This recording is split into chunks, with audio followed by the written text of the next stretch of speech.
Well, this weekend isn't going to turn out the way I had hoped it to. Yep.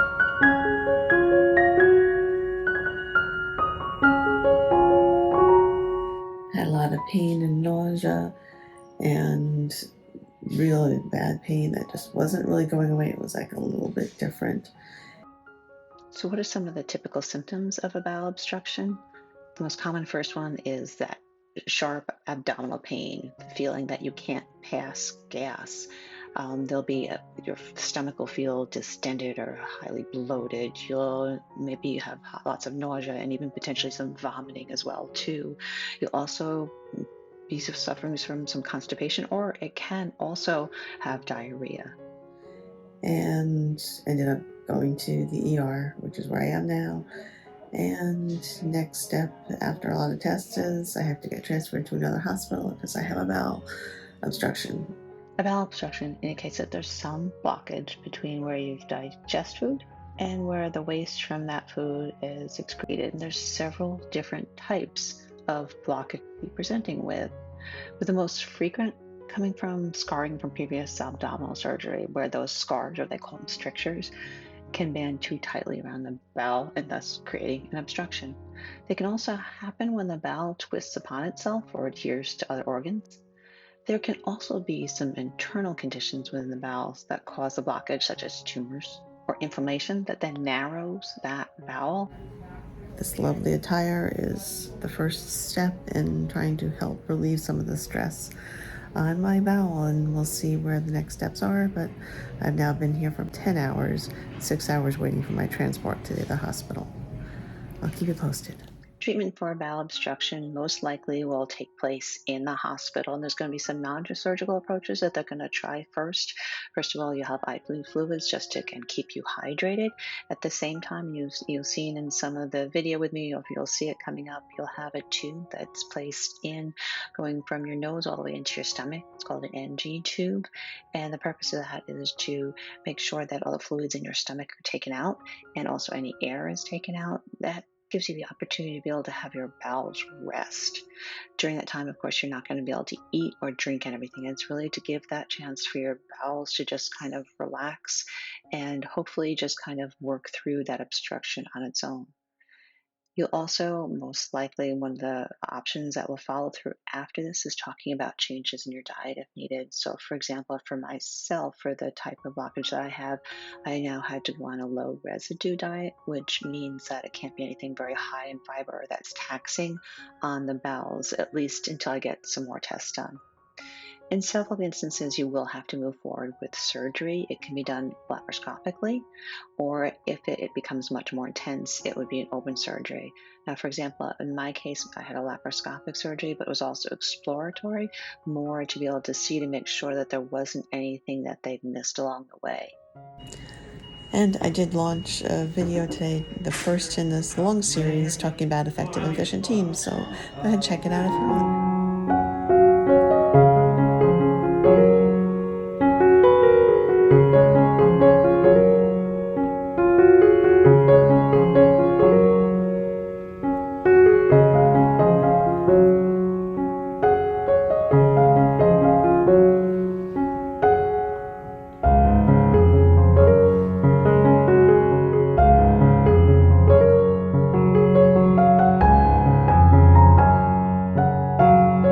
Good morning. It's day 2 in the hospital, so it's Saturday. Yesterday was kind of a blur. I finally got to the hospital, got admitted here. I got into my room. That took a long time, but they've all been really wonderful and good. Then it was the transition of getting settled here. So it was a long night. Then after that, I think I got to the hospital around 4 or 5, and then kind of took a few hours to get all connected and settled and start all the meds and everything. The night was a little bit rough because I had a lot of like dry heaves and nausea and just not feeling good, not necessarily being able to sleep at all. I've got a really bad headache, except for right after I get my pain meds, and that means that then I can't like read or really do anything because it hurts to be looking at like a screen for too long. So it can get a little boring and dull. Plus, I'm just kind of tired. My pain is being managed pretty well with the meds and the anti-nausea meds. I get those every like 4 to 6 hours, depending. So then the main treatment is a slowly tube that's emptying out up to suction, emptying out up to that jar up there. Yay, lovely.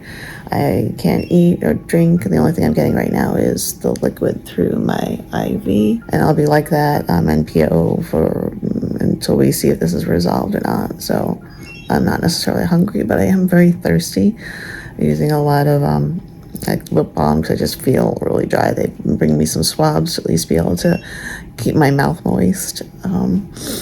So I've been able to get up. I get up to the bathroom, and they said I can get up to be able to walk around, which I might try and do a little bit of that. I'm probably going to try and sit in an upright chair for a while today too. I have found that the movement makes me really nauseous though, so I want to make sure I do it after my pain meds, but not too close to after the pain meds, because that I'm really kind of woozy at that point. So I'll kind of get that timing down. But I did just get my pain meds right now, so I'm in probably the best feeling state, because the headache's been taken care of, and just the pain and the nausea is gone at the moment here. So we're just waiting. The doctor will come back and we'll see how things are going. I'll have some more tests. We'll wait to see whether this is resolving on its own or not, but still probably at least another day or two here. And then if I do have to have surgery, I'll be here a little longer. But so anyway, day 2, it's Saturday, and my husband's on his way over, and we'll see how things go. I want to give you a little tour of the room. It's really nice. It's messy right now. Sorry. I can't get up to straighten things up. Anyway, it's got a nice view, a nice window. Again, basic kind of setup, but it's quite spacious. It's my own room, which is nice. That's the bathroom there. And then behind me, all machines, the bed. So the staff here, the nurses, the doctor I've spoken to, all just been absolutely wonderful. Pardon the mess on the side table. That is kind of one of those I will have to get all that straightened up. Just a quick check-in. It's in the afternoon of Saturday, so my first full day in the hospital. I've been up and down when I get my anti-nausea meds and my pain meds. I do quite well, a little bit out of it. I've just had my pain meds right now and the anti-nausea meds for a little bit, so this is like pretty good. I'm waiting now. I had to have some dye injected, and I'm going to have an x-ray to see the status of whether the obstruction has resolved or not, and then we'll kind of plan our next steps from that point. So about 2 hours from now is when I'll have the x-ray, and then the surgeons will consult with that and also then talk with me, and we'll kind of make some next steps. Still hoping I can avoid surgery, but we'll have to just wait and see. Hi, this is day 3, so it's Sunday. I feel like I've taken some really good steps. First of all, you notice the whole new nose tube going to my stomach is all gone, so that's great. Started to be able to have some liquids and some clear foods, like some Jello and some soups. They haven't sat very well though, but I have been able to drink, which is really nice. So I feel like I'm very close to being able to be discharged, but time will tell.